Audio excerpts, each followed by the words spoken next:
எங்களுடைய பழைய ஆட்கள் ஒரு குறிப்பிட்ட இடத்தை வந்து விமான ஓடுதலமா 4 மாதம் காத்திருக்க வேண்டி இருக்கிற நிலைமை. எல்லா இடத்துலையுமே இதான் பிரச்சனை.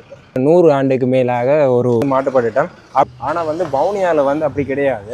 இன்றைக்கு அதிகாலை நாங்கள் யாழ்ப்பாணத்திலேருந்து பயணம் செஞ்சு வவுனியாவுக்கு போனாங்க. வவுனியாவுக்கு கஜனண்ணாவோட அங்கே போனாங்க.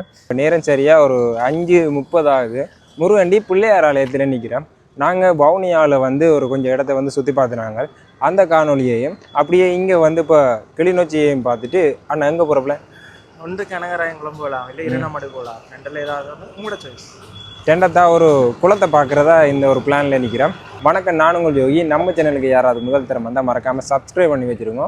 ஆலயத்துக்கு முன்னுக்கெல்லாம் நாங்கள் வணங்கிட்டு வடிவாக பொங்கல் எல்லாம் வந்துச்சு நம்ம சாப்பிட்டுட்டு இப்போ வந்து நிற்கிறோம். அந்த காணொலி எல்லாம் இதுக்கு பிறகு அப்படியே வந்துகிட்டே இருக்கும். தொடர்ச்சியாக காத்திருக்கோம். எப்படி இருந்தது வந்தது பைக்கில் வர்றது பரவாயில்ல, போயக்கில் இருந்தது சரியான கஷ்டம். மத்தியான நேரம் தான் போனாங்களோ, ஒரு 10 மணிக்கு வலிக்கிட்டு இருப்போம். இதெல்லாம் தாண்டி வவுனியா போய் சேர எப்படி தெரியல, நண்பர்கள் ஆகிட்டு அப்படியே அனல் காற்று அப்படி ஹீட்டாக வருது. இந்த அப்படி தெரியுது, எதிர்பார்க்கவே இல்லை இப்படி வெயில் வருமாண்டு பயங்கரமாக இருந்தேன். நீங்கள் யாராவது பயணம் செய்தால் மதிய நேரத்தில் வந்து பயணம் செய்கிறத தவிர்த்து கொள்ளுங்க. முக்கியமாக பைக்கில் நியூயார்க்லேயும் ஹீட்டு, நியூயார்க் அமெரிக்காவில் நியூயார்க்கில் ஹீட்டு, அங்கே யூரோப்பில் வந்துட்டு வெப்பநிலை வளமைக்கு மாறா கூடி இருக்குது. அப்படி எல்லா இடத்துலையுமே இதான் பிரச்சனை. கிட்டத்தட்ட 45 பாகைக்கு மேலே நான் கூடியிருக்கு. ஆனால் இங்கே வந்து வளமையாகவே ஒரு 30-35 அந்த இதே எங்களால் தாங்கிலாமல் இருக்குது. ஆனால் அங்கே வந்து இதே மட்டும் அதிகமாண்டா கொஞ்சம் நினச்சி பாருங்கள். நாங்கள் பைக்கில் வேற வந்து மாட்டுப்பட்டுட்டோம். அப்படியே எங்கள் பயணத்தை தொடரும். இதால் நாங்கள் அப்படியே போனால் கண்டிக்கு போய் கொள்ளக்கூடிய மாதிரி இருக்கோம். முன்னுக்கு வந்து நிறைய கடைகளை நாங்கள் பார்க்கக்கூடிய மாதிரி இருக்குது. வவுனியா நகரம் வந்து எப்படின்னா எங்கள் யாழ்ப்பாணம் நகரம் வந்து நிறைய கடைகள் இருக்குது. அது வந்து நெருக்கமாகவே இருக்குது. ஆனால் வந்து வவுனியாவில் வந்து அப்படி கிடையாது. நிறைய கடைகள் இருக்குது. பெரிய ஒரு பிறந்த தேசம்னு தான் சொல்லலாம். இந்த இடத்த சுற்றி பார்க்குறதுக்கு ஒரு 4-5 மணி நேரத்துக்கு மேலே வேணும். வவுனியா புகையிரத நிலையம் நாங்கள் பாஸ்போர்ட் முதல் எடுக்க வரைக்கும் வந்து நாங்கள் இப்போ 2வது முறையாக வந்திருக்கிறோம். அப்படியே இந்த வீதியால் வந்து எங்கே போகிறோம்னு அப்படியே பார்ப்போம். போகிற வழியில் அதில் ஒரு ஆலயம் ஒன்று இருக்குது, அதையும் நாங்கள் அப்படியே பார்ப்போம். போகிற வழியில் இதில் ஒரு ஆலயம் உண்டு, விநாயகர் ஆலயம். வெயில் இல்லை, இடம் வந்து நல்லா இருக்குது. டவுனுக்கு வந்து பயங்கரமாக வெயில் இருக்குது. இங்கே வந்து நிறைய மரங்கள் இருக்கிறதால வந்து வெயில் குறைவாக இருக்குது. வவுனியாவிலே பிரசித்தி பெற்ற ஒரு பாடசாலை வவுனியா தமிழ் மகா வித்தியாலயம். முன்னுக்கு வந்து ஃபுட்பால் மேட்ச் நடக்குது. எந்த டீம்னு தெரியல, ஆனால் அந்த மேட்ச் வந்து இன்னும் தொடங்க போகுது. 2 டீம் வந்து அதில் நிற்கிறேன். நாளைக்கு வந்து கண்டிக்கு வந்து நாங்கள் பயணம் செய்ய போகிறோம். நானும் கயனன்னாவும் அப்படியே கண்டியில் வந்து கொஞ்சம் இடத்த பார்த்துட்டு அப்படியே வேறு இடத்துக்கு போகிற பிளான் இருக்குது. இந்த காணொலியை நீங்கள் பார்க்குற நீங்கள் மறக்காமல் சப்ஸ்கிரைப் பண்ணி வச்சுருங்க. அடுத்த காணொலி கண்டி நோக்கிய பயணமாக இருக்குது. நாங்கள் இந்த இடத்துல இருந்து இடது பக்கம் திரும்பினா மென்னாருக்கு நாங்கள் பயணம் செய்யலாம். கிட்டத்தட்ட 78 கிலோமீட்டர் இங்கே இருந்து நாங்கள் போகிற மாதிரி இருக்கு. இந்த பக்கம்தான் நாங்கள் அப்படியே பேருந்து திரைப்படத்தில் இருந்து அப்படியே போகிறோம். சில கடைகள் வந்து 24 மணி நேரம் வந்து திறந்திருக்கணும். சில கடை வந்து வேலைக்கு வந்து போட்டிருக்கணும். அதே மாதிரி அந்த பேருந்து திரைப்படத்துக்கு முன்னால் வந்து நைட் கடை என்று இருக்கு. அந்த கடை வந்து இரவுக்குள்ளாக வந்து திறந்திருக்கணும். யாழ்ப்பாணத்தில் இல்லாத பைக்கெல்லாம் இங்கே இருக்குது. வவுனியாவில் டிவிஎஸ்ல பாருங்க, அவ்வளோ பைக்கெல்லாம் வந்து இறக்குமதியாக இருக்குது. நாங்கள் பைக் வாங்குறேன்டா எல்லாம் இப்போ ஒரு 4 மாதமாக புக் பண்ணி பைக் வந்து வர்றதுக்கு 4 மாதம் காத்திருக்க வேண்டி இருக்கிற நிலைமை. முன்னுக்கு வந்து இதில் ஜூஸ் கடை இருக்குது. போகிற ஒவ்வொரு இடங்களில் வந்து ஜூஸ் கடை வந்து நிறைய வீதிகளில் இருக்குது. அதில் வந்து எல்லா கடையும் வந்து நல்லவன்னு சொல்ல மாட்டேன், எல்லா கடையும் வந்து கூடாதுன்னு சொல்ல மாட்டேன். சில கடைகளில் வந்து நல்லா இருக்கும். அதை நீங்கள் தெரிஞ்சு கொள்ளுங்க. முருகண்டி பிள்ளையார் ஆலயத்துக்கு போகிற வழியில் முன்னுக்கு இதில் ஒரு கடை இருக்குது பாருங்கள். அந்த கடையில் நிறைய மாம்பழம், மங்குஸ்தான் சீசன். இப்போ இதில் மங்குஸ்தான் சீசன். கச்சான் வந்து இங்கே வந்து பண்ணலாம். இங்கே வந்து எல்லா கடையிலையும் வந்து கச்சான் இருக்குது. முருகண்டிக்கு வந்தால் ஃபேமஸ் வந்து கச்சான் தான். நாங்கள் அப்படியே இதில் காலை கழுவிட்டு அப்படியே பிள்ளையாரை வணங்கிட்டு ஒரு டீ வந்து குடிச்சிட்டு நாங்கள் அப்படியே இந்த இடத்தையும் பார்த்துட்டு அப்படியே இந்த கிளிநொச்சி நகரத்தையும் சுற்றி பார்த்துட்டு அடுத்ததான் நாங்கள் அப்படியே வீட்டை போக வேண்டியதான். வெயில் கால் ஓடி வந்தது எப்படி இருக்குது?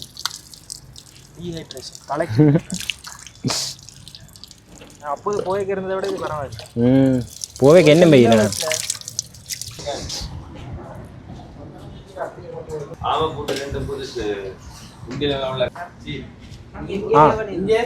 நன்றி. ஆலயத்தில் வந்து பொங்கல் தந்திருக்கிறேன். முதல் வந்து வளமையாக வந்து வந்தால் இப்படி தர்றதே குறைவு, ஆனால் இன்றைக்கு தந்திருக்கணும். 2 டீ வேணாங்க. ஆலயத்தில் வந்து பொங்கல் கொடுத்தவே பொங்கல் பண்ணிட்டு இங்கே வந்து சோட்டு சேர்த்திருக்கணும். அண்ணா வெயிலுக்கு வந்த கடைப்பில் கதைக்கவே இல்லை. இப்போ இது வரைக்கும் அமைதியாகவே நிற்கிறார். நாங்கள் வீட்டில் செஞ்சால் அப்படி இருக்கும், அதே மாதிரி இது.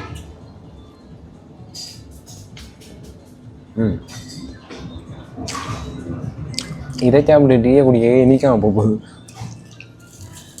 கடையின் பேர் வந்து ராஜா உணவு. நாங்கள் வளமையாக இங்கே தான் வந்துடுறாங்க. அப்படியே நாங்கள் கிளிநொச்சி நோக்கி பயணம் செய்ய போகிறோம். வளமையாக இங்கே வந்து யார் வந்தாலும் இங்கே வந்து நின்று வணங்கிட்டு தான் அப்படியே போயிடும். நாங்கள் அக்ராயன் குளம் இருந்த நாங்கள் சரியாக ஒரு 11 கிலோமீட்டர் காட்டினது முருகண்டி பிள்ளையார் ஆலயத்தில் இருந்து. இப்போ நாங்கள் போயிட்டு திரும்ப இந்த இடத்தால தான் பெறணும். அதனால கொஞ்சம் தாமதம் ஆயிருமெண்டு இப்போ நாங்கள் போகிறோம் இரண்டமாடு குளம் பார்க்குறதுக்கு. அப்படியே அந்த குளத்தை பார்த்துட்டு நாங்கள் அப்படியே போயிடுவோம். முதல் முறையாக பார்க்க போகிறேன். அந்த இரண்டமாடு குளம் வந்து எப்படி இருக்குன்ட்டு பார்ப்போம். வந்து விட்டோம். நாங்கள் போகிற பாதையில் வந்து ஒரு பெரிய இராணுவ முகாம் ஒன்று இருக்குது. அப்படியே இந்த குளத்துக்கு கிட்ட நாங்கள் நெருங்கிட்டோம். இரண்டமாடு குளத்தை பார்க்க போகிறதுக்கு முன்னாடி இதில் ஒரு குளம் ஒன்று இருக்குது பாருங்க. இது வந்து கனகாம்பிகை குளம் ஒன்று இருக்குது. அதில் பாருங்க ஒரு 2-3 பேர் பார்க்க வந்திருக்கணும். இந்த குளம் வந்து ஆனால் வத்திட்டுது. நல்ல மழை வந்தால் இந்த குளம் வந்து இப்படியே நிரம்பி தண்ணி வந்து இதால் அப்படியே போகுமா. இந்த இடமெல்லாம் வந்து ஃபுல்லாக நிரம்பிடுமா. இப்போ வந்து கோடை காலம் வந்ததால் இந்த குளம் வந்து பயங்கரமாக வத்திட்டு ஒரு 3 பேர் போகிற வழியிலே இந்த வீதி ஃபுல்லாகவே அந்த தேமா மரம்னு சொல்லிடும். இதில் வந்து இருக்கு. இந்த இதில் வர்ற பால் எடுத்து நான் முதல்ல அந்த காசு இருக்குது தானே, அந்த காசை வந்து ஒட்டுறதுக்கு பயன்படுத்துவேன். இந்த பால் வந்து ஒரு ஒட்டும் தன்மை கொண்டது இந்த மரத்துலேருந்து வர்ற பால். இரண்டமடு குளத்துக்கு வந்தாச்சு. இந்த இடத்துல நாங்கள் மழை நேரத்தில் நாங்கள் வந்தோம்டா. முக்கியமாக இங்கே இருக்கிற இந்த தண்ணி வந்து பயங்கரமாக வந்து அப்படியே மோவை பாயும்.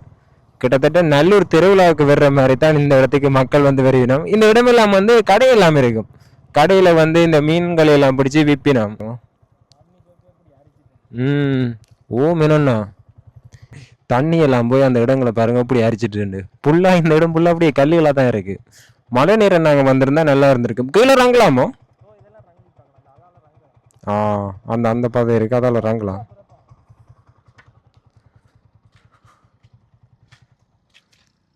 அதில் பாருங்க இந்த குளமே வந்து சோர்ந்து போயிருக்கு. மழை காலம் வந்திருந்தா இதுண்ட இடமே வந்து நல்ல ஒரு வியூவாக இருந்திருக்கு. ஆனால் இப்போ வந்து ஒரு ஈக்காக்கா கூட இல்லை. இப்போ நாங்கள் பார்க்க வந்த இந்த இரண்டமடு குளம் 1902ஆம் ஆண்டு கட்ட ஆரம்பித்து 1921ஆம் ஆண்டு வந்து இது வந்து ஃபுல்லாக கட்டி முடிச்சிருக்கணும். கிட்டத்தட்ட 100 ஆண்டுக்கு மேலாக ஒரு உயிராக வந்து இந்த இரண்டமடு குளம் வந்து இருக்குது இப்போ வரைக்கும். எப்படி இருக்குன்னு பாருங்க.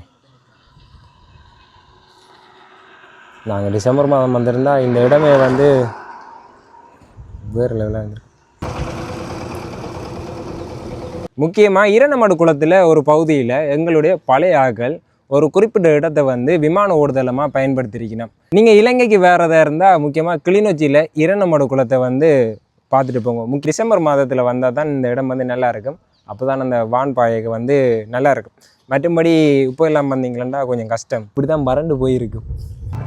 இரண்டமடு நீர்ப்பாசன குளம்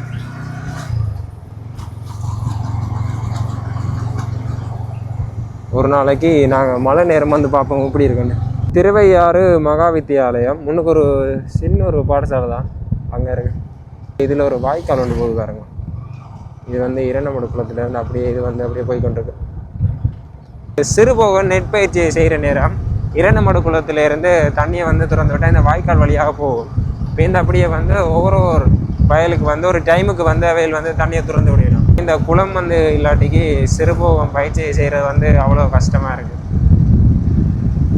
கிட்டத்தட்ட 100 வருடம் இந்த பாலம் வந்து கட்டி முடிச்சு இப்போ வந்து இருக்கு. நாங்கள் இரண்டமடு குளத்தை பார்த்துட்டு அப்படியே போகிற வீதி வந்து ரத்தினபுரம் என்ற ஒரு ஊர். இது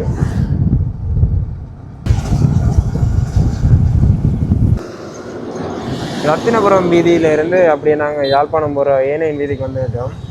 இந்த நாங்கள் போய்க்கு வந்து பார்த்து நாங்கள் இந்த இதில் ஒரு போட் இருக்குது பாருங்க, நாங்கள் அப்படியே இதால் வந்திருக்கோம். கிளிநொச்சி நகரத்துக்கு வந்துட்டோம்.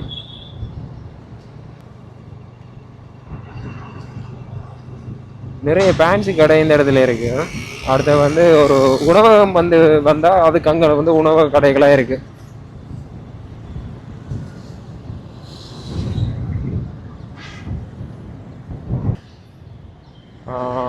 இந்த பாதை எங்கே போகுது? திருநகர் பிரதான வீதி உண்டு. அடுத்தது கிளிநொச்சி போலீஸ் நிலையம். நாங்கள் அப்படியே போகிற வழியில தான் இதையும் பார்க்கக்கூடிய மாதிரி இருக்கும்.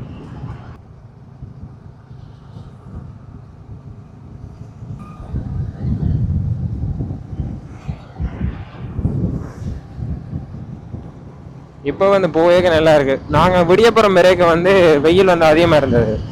ஆனால் இப்போ வந்து போயேக்க காற்று மட்டும் தான் அடிக்குது, வெயில் வந்து குறைவு. மாதா தேவாலயம் இதில் இருக்கு.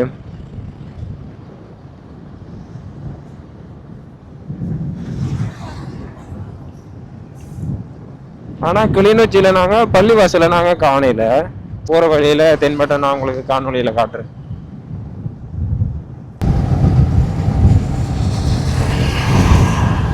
கிளிநொச்சியில் மரக்கறி சந்தை, மீன் சந்தை எப்படி இருக்குமெண்டு காணொலியில் பதிவிட இருந்தான். ஆனால் நாங்கள் அதை வந்து விடியப்புறம் தான் பார்த்துருக்கோம். என்னென்னா விடியப்புறம் தான் மரக்கறி எல்லாம் போட்டு இருந்திருக்கோம். இப்போ போனால் வெறும் சந்தையை மட்டும் தான் நாங்கள் பார்த்துருக்கலாம். அதால் வந்து அந்த 2 இடத்துக்கு நாங்கள் போகலை. அதை வேறொரு காணொலியில் பதிவிடுறேன். வேற ஒரு பெரிய பிளான் ஒன்று இருக்கு. அந்த காணொலியில் வந்து இந்த கிளிநொச்சியில் நான் இந்த காணொலியில் காட்டாத இடங்களை அடுத்த காணொலியில் நான் காட்டுறேன். ஆனையிறவுக்கு வந்தாச்சு. ஆனையிறவு உப்பளம், அந்த அதில் பாருங்க அந்த நிறுவனம் இருக்கு. ஆனையிறவு உப்பு தயாரிக்கிற இடம் அங்கால தான் இருக்கு. அப்படியே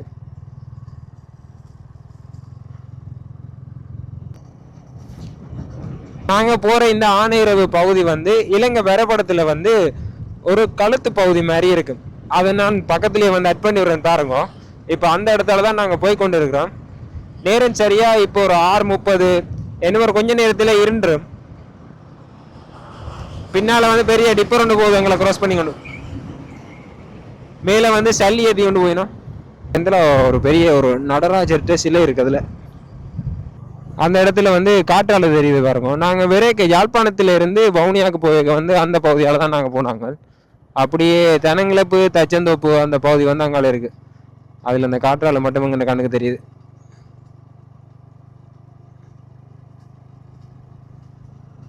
இயக்கச்சி நகரத்துக்கு வந்துட்டோம். நாங்கள் இங்கேருந்து அப்படியே நேராக போனால் அந்த ரீச்சா ஆர்கானிக் ஃபார்முக்கு நாங்கள் போய் கொள்ளலாம். இந்த இடம் வந்து ஒரு குறிப்பிட்ட இடங்கள் வந்து உணவு கடைகள், சின்ன சின்ன கடைகளை நாங்கள் பார்க்கக்கூடிய மாதிரி இருக்கும். உடுப்புகள் அப்படி பெரிய பெரிய பொருட்கள் பண்ணுறதா இருந்தால் ஒன்று கிளிநொச்சிக்கு போகணும், இல்லாட்டிக்கு யாழ்ப்பாணம் போகிற மாதிரி தான் இருக்கும். நேரம் சரியாக 7:20. நாங்கள் சாவகச்சேரி நகரத்தில் நிற்கிறோம். சாவகச்சேரி பேருந்து தரிப்பிடம்.